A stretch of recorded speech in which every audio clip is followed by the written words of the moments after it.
So hello YouTube.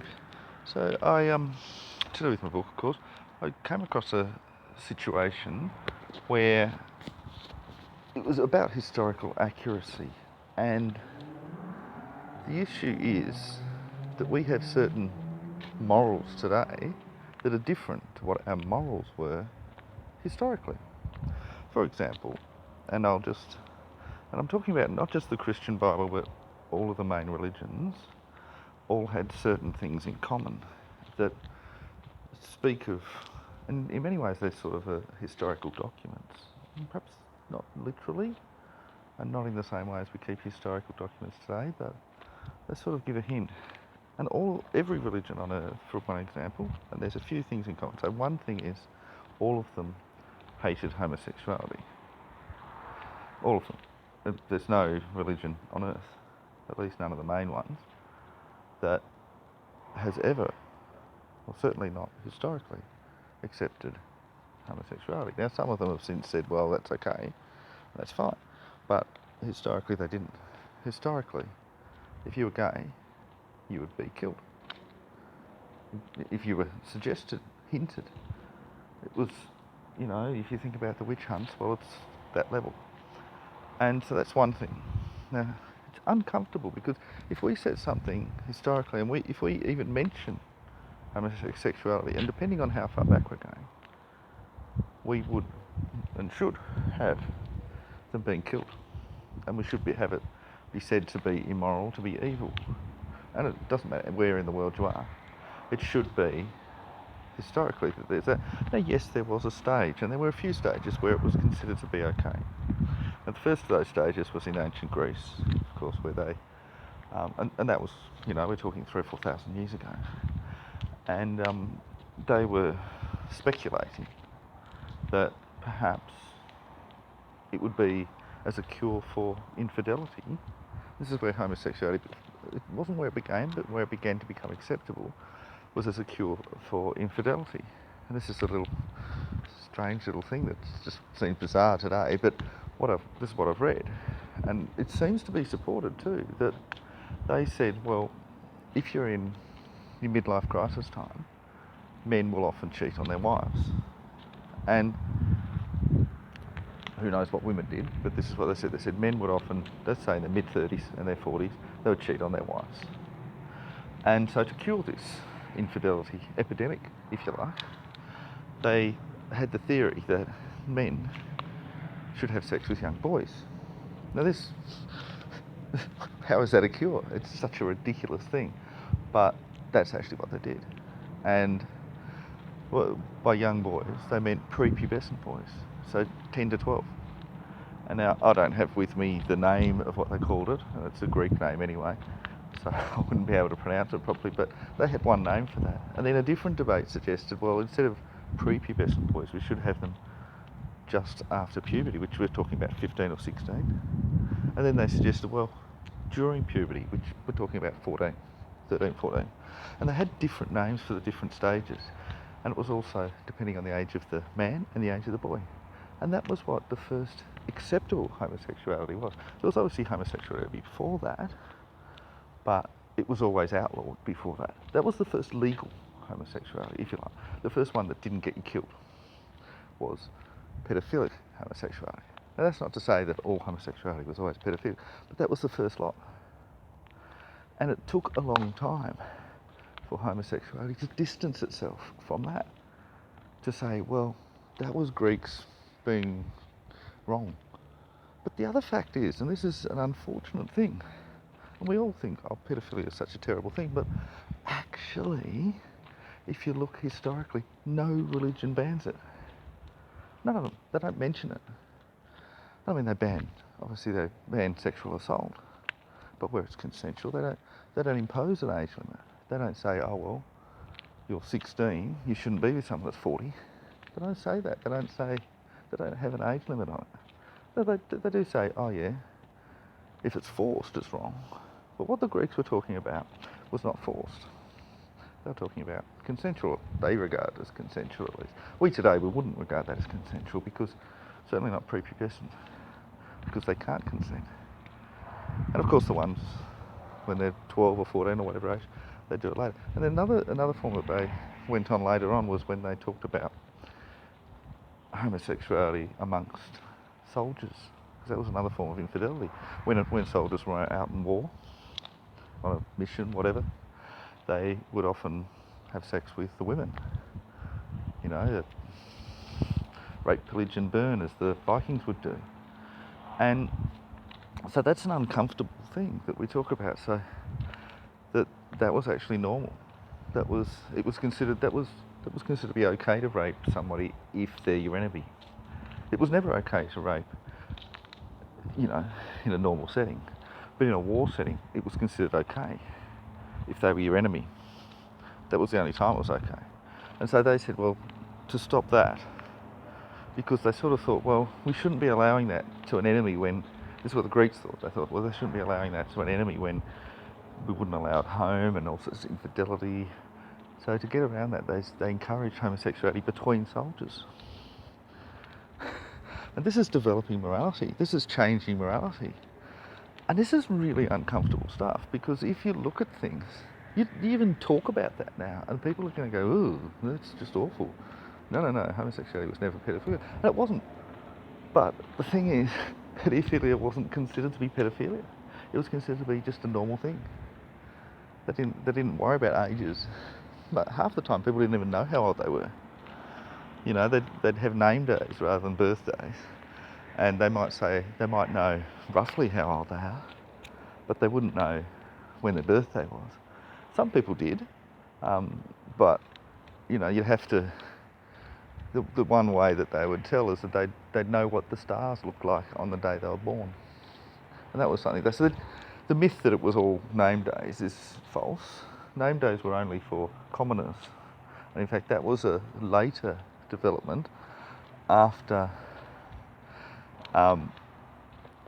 You know, people always knew roughly how old they were, but you might not know your year. You might not know, oh, I was born January 13th. You'd say I was born in the summer of 1964 or whatever. So born in summer 14 years ago or whatever it was. And so that's what they'd say. So, you know, so they didn't know the age, but nobody knew what age anybody else was.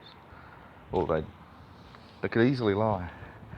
And so in that context, how can you define pedophilia? You can define rape, you can define sexual assault, but how can you define that there's an age gap that's too big?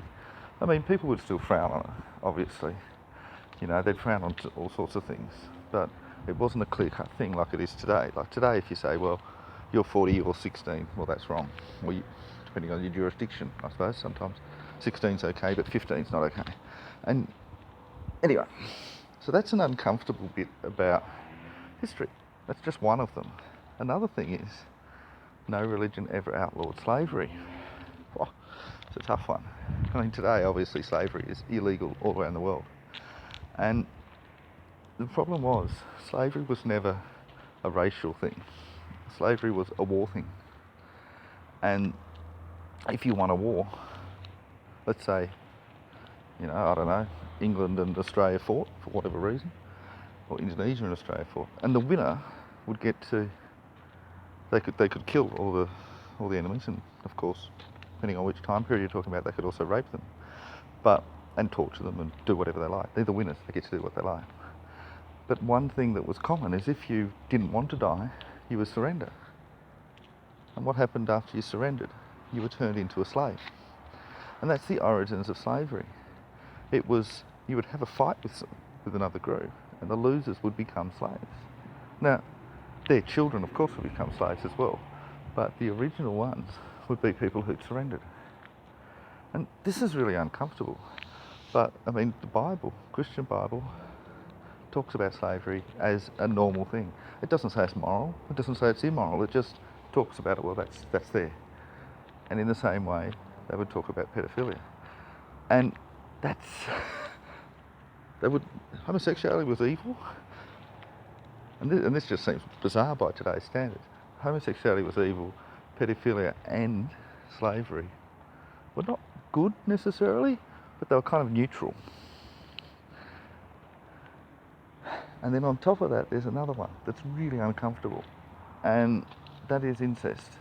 Now, obviously, if we believe in there being two original humans, Adam and Eve, according to Christianity, and there's other beliefs depending on which religion you follow, but if there's two and they have children, you're going to have some pretty serious incest early on. In fact, I think someone worked it out that to avoid incest you have to have about 300 people in your starting group. So if you have a group anything under about 300, and even with 300 you have to be very meticulous to avoid incest. And you would have had to have had it as a matter of necessity. On top of that, when we know that we had royalty going by different names in different societies, we know that we had it. And when we had royalty, we know that we had the idea that your blood would take over from you, your children usually your older son. And then, yeah, if you did that, then they would also talk about keeping the blood pure. So what they'd often do would be to have a brother marry a sister and have children by them. It wasn't always brother and sister. Sometimes it was uncle and niece. Sometimes it was aunt and nephew, and sometimes it was mother and son or father and daughter. They were married. Obviously, it normally wasn't parent and child, because normally the parent would die, and therefore. But there were cases where, after the mother died, the father would take one of his daughters as his new wife, particularly amongst royals. And this was the norm, and we know that this was the norm, and it was right across the world. So this wasn't one area more than somewhere else. This was everywhere, and everywhere that had royalties, and we know that royalties, or some version of it, existed everywhere. Now, after that, of course, then eventually the royals started to deviate, and that was when they'd marry someone from another royal family rather than from their own. And that was okay to start with, because, say England, someone from England marries someone from Germany, they're not related at all. But then, after they do it for a while, and you have a prince marry a princess, eventually, and not too long down the line, you're going to be very interrelated millions of times over. And that's the case today with most of the royal families all around the world. They're all interrelated with each other so many times over that they're essentially all the same family. And so as part of that, and it was always considered that incest was the royal way. And so commoners, one of the good things about not being royalty, being commoners, was that you didn't have to do that. Royals had to. They didn't have a choice.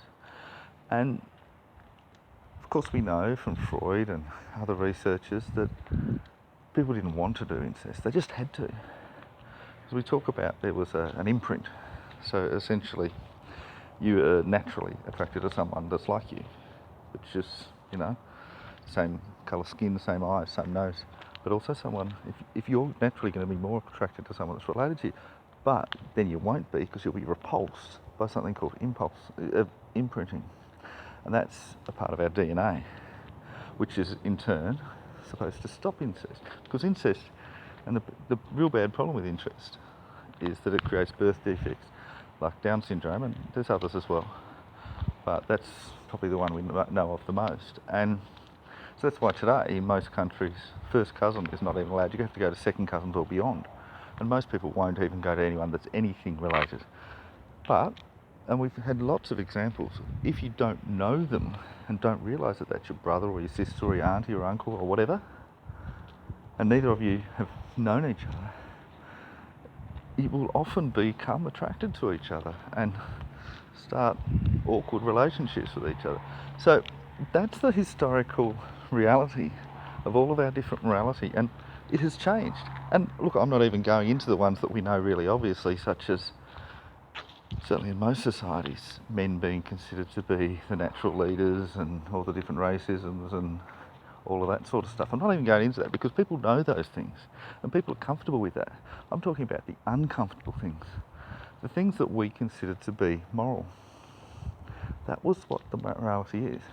So when we get into something that's historical, should we be accurate?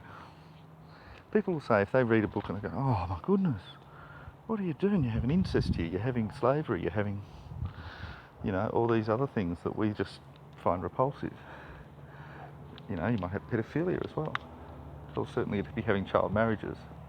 And, you wouldn't be having sexual assault unless it's within war or it's something criminal. You wouldn't be having that normalised, but you certainly would be having 15-year-olds with 25-year-olds, for example, as a normal thing, as long as they've passed puberty and they're willing. So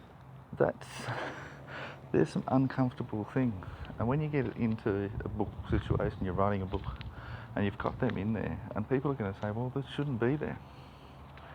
And this is the thing, if you're writing it today, modern day, well, it shouldn't. But if you're writing it there in that historical situation, you really should be. And now I know that a lot of people like to produce an old history, and so they'll do a historical piece where things were completely different to how they really were. And look, we enjoy that sometimes. But if we're being actually honest and being accurate with it, then we should put in those awkward historical facts. So that's my story for today. So bye-bye.